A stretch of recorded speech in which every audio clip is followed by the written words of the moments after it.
बिस्मिल्लाहिर्रहमानिर्रहीम। अस्सलाम वालेकुम मेंबर्स व्यूअर्स, होप सब खैर खैरियत से होंगे। आज की वीडियो थोड़े गैप के बाद आई।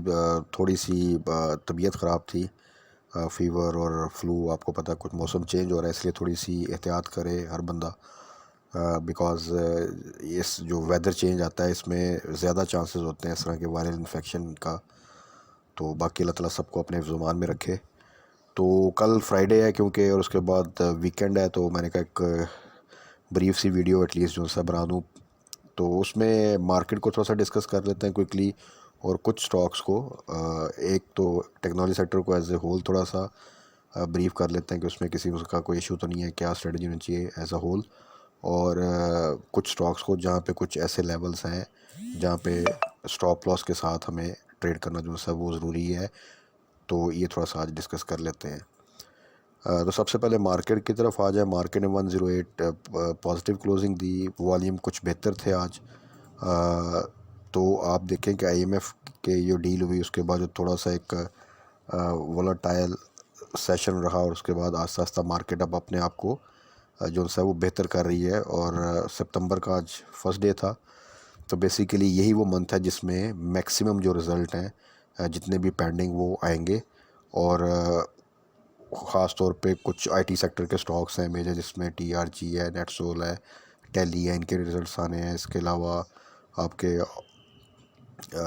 बहुत से और डिफरेंट सेक्टर्स के हैवी वेट्स के भी रिज़ल्ट जो से हैं वो भी आने हैं आने वाले दिनों में। तो पॉलिटिकल साइड पे चीज़ें आप देखें तो वो स्टेटस कोई चल रहा है। अब कोई ऐसी जिसे कहते हैं ना, कोई बहुत हाई लेवल के ऊपर इंटेंस जिसे कहते हैं वो सिचुएशन नहीं है।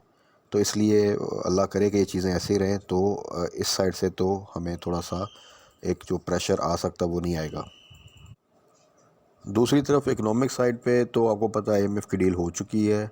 उसमें कुछ जो कंडीशंस थी वो उस तरह कोई हमने रिलैक्सेशन नहीं ली उनसे।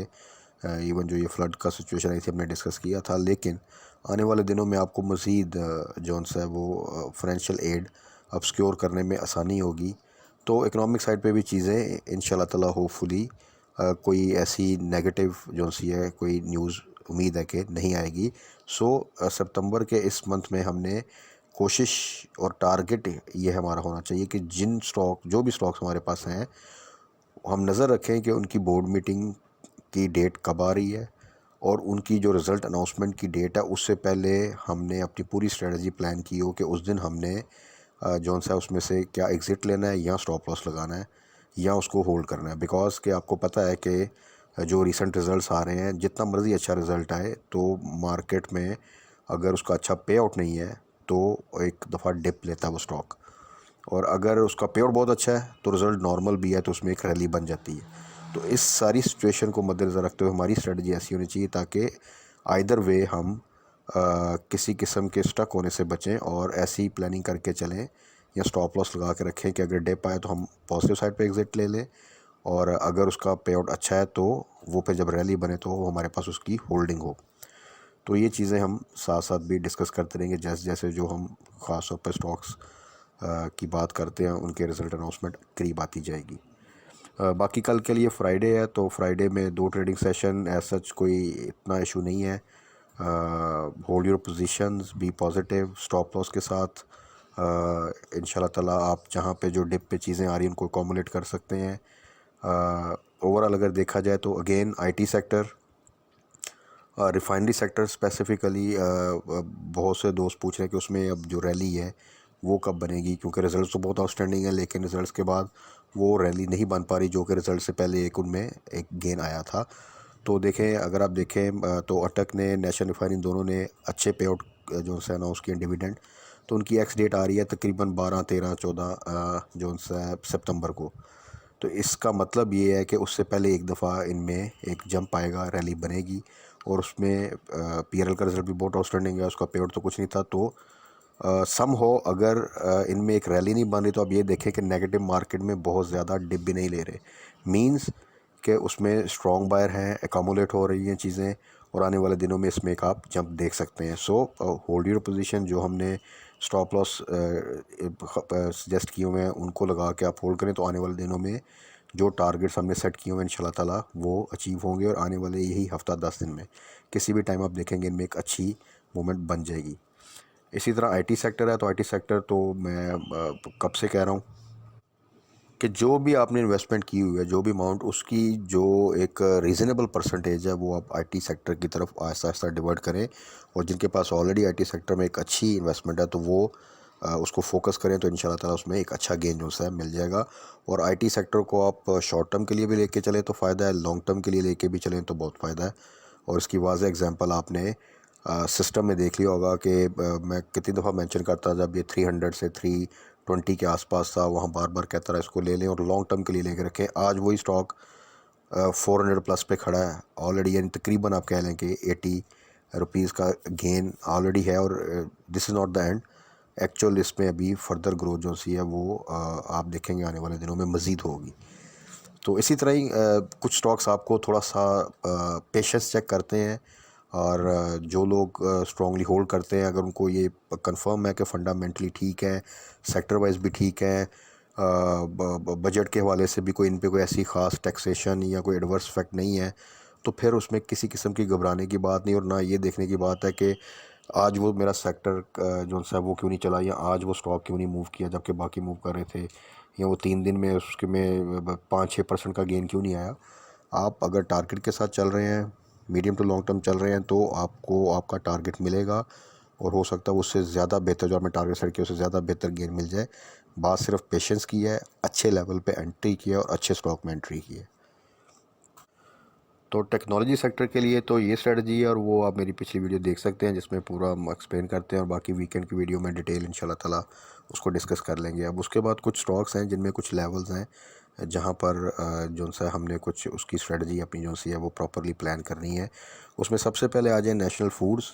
ये भी आपको याद होगा, इसने भी काफ़ी पेशेंस जिसे कहते हैं ना हमारी टेस्ट की है। और ये तकरीबन 140 टू 143 के दरमियान मैं बार बार कहता रहा कि ये साइड आइटम इसको लेके रख लें। वर्स्ट के सिनेरियो में भी 1-2 रुपये नीचे जाएगा और पोटेंशियल इसमें 20-30-40 रुपये तक का भी इवन है।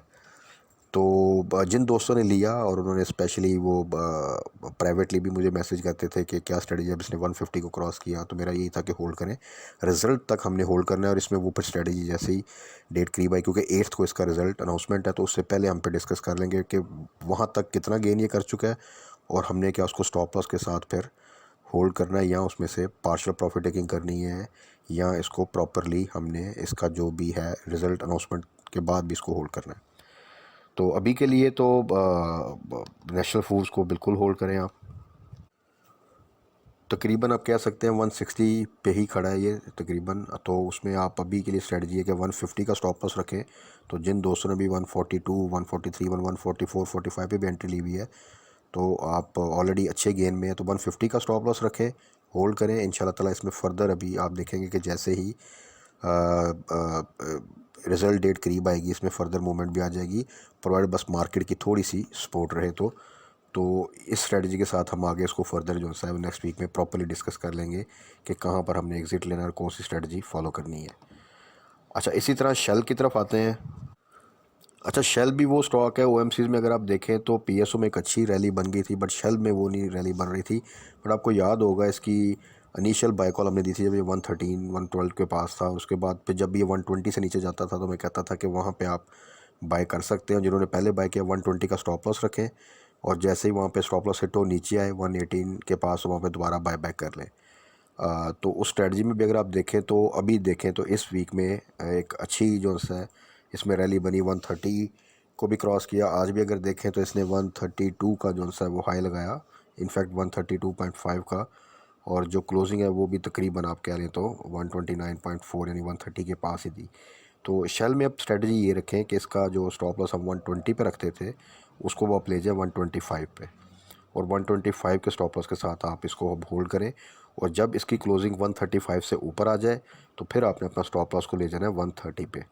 तो इस तरह इंशाल्लाह ताला आप एक सिक्योर वे में शेल में एक अच्छा गेन जो है वो कर लेंगे।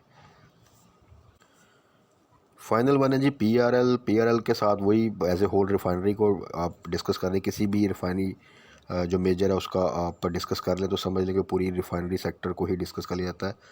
तो उसमें पीआरएल में देखें आप तो 19 प्लस की क्लोजिंग दी आप इसने। जब मार्केट नेगेटिव रहती है तब ये बहुत ज़्यादा डिप भी नहीं लेता, जब मार्केट पॉजिटिव होती है बहुत ज़्यादा एग्रेसिव रैली भी नहीं बनती। तो और वॉल्यूम लेकिन आप देखें तो अच्छे लग रहे हैं, मींस के एकोमोलेट हो रहा है और पेशेंस टेस्ट कर रहा है, और किसी वक्त भी आप देखेंगे रिफाइनरी सेक्टर में एक अच्छी मूवमेंट बन जाएगी। सो जिन दोस्तों के पास भी होल्डिंग है, और होल्डिंग हमारी जो सी थी वो अच्छे लेवल पे थी, वो तो 15 के आसपास थी, और तो ऑलरेडी अच्छे प्रॉफिट में 18 का हमने स्टॉप लॉस रखा हुआ है, इंशाल्लाह ताला वो हिट नहीं होगा। और ये अभी क्योंकि 19 प्लस की क्लोजिंग दे दी है, जिस दिन इसने आने वाले किसी भी टाइम पे इसने 20 प्लस की क्लोजिंग दी तो हमारा स्टॉप लॉस जो सा है वो 19 पे चला जाएगा, और फिर हम आगे फर्दर जो सा इसकी स्ट्रेटजी प्लान कर लेंगे। तो ओवरऑल पीएलएल में किसी किस्म की वरी की बात नहीं है, अपनी स्ट्रेटजी को फॉलो करें तो इंशाल्लाह ताला आप आने वाले दिनों में किसी वक्त भी रिफाइनरी सेक्टर में एक अच्छी रैली देख सकते हैं। बाकी ओवरऑल फूड सेक्टर में हमने नेशनल फूड को डिस्कस किया। मिचेल्स का मैंने आपको बताया हुआ है कि जब भी 100 से नीचे जाए वहाँ पे आप उसको टारगेट कर सकते हैं, पोटेंशियल उसमें है कि वो ऊपर आएगा। इसी तरह रिफाइनरी सेक्टर का हमने डिस्कस कर लिया, टेक्नोलॉजी सेक्टर का फुल फ्लैट डिस्कस कर लिया, और स्टॉक्स का भी हम जो है वो वीकेंड पे एक डिटेल वीडियो में सारा डिस्कस कर लेंगे। बाकी कल के लिए स्टे पॉजिटिव। सितंबर के मंथ में टारगेट कर लें कि मैक्सिमम गेन जो है हमने लेना है मार्केट से, और मैक्सिमम एग्ज़िट भी लेना है हमने मार्केट से, ताकि हम अपना कैश क्योर कर सकें। क्योंकि जब रिज़ल्ट सीज़न ख़त्म होगा तो आने वाले दिनों में आगे कुछ ऐसे इवेंट्स हैं पॉलिटिकली जो कि एक हलचल मचा सकते हैं पॉलिटिकल साइड पे। तो उस हलचल में अगर किसी किस्म की वोलेटिलिटी रहती है तो हमारे पास कैश सिक्योर हो, ताकि हम उस डिप में या उस वोलेटिलिटी में मज़ीद अच्छी अपॉर्चुनिटी को ग्रैब करके शॉर्ट टर्म में अच्छा प्रॉफिट गेन कर सके। तो बाकी कल मार्केट क्लोजिंग के बाद फर्दर डिस्कस कर लेंगे चीज़ों को वीकेंड पे डिटेल में, और ख़ास तौर पे नेक्स्ट वीक में कौन से स्टॉक्स हैं जिनके अच्छे रिजल्ट्स हैं या पे आउट दे रहे हैं, और उनको हमें एक्स होने से पहले उसमें एंट्री लेनी चाहिए, उनका पे आउट अवेल करना चाहिए, ये भी थोड़ा सा डिस्कस कर लेंगे। तो तब तक अपना ख्याल रखिएगा, दुआ में याद रखिएगा। Stay blessed. अल्लाह हाफिज़।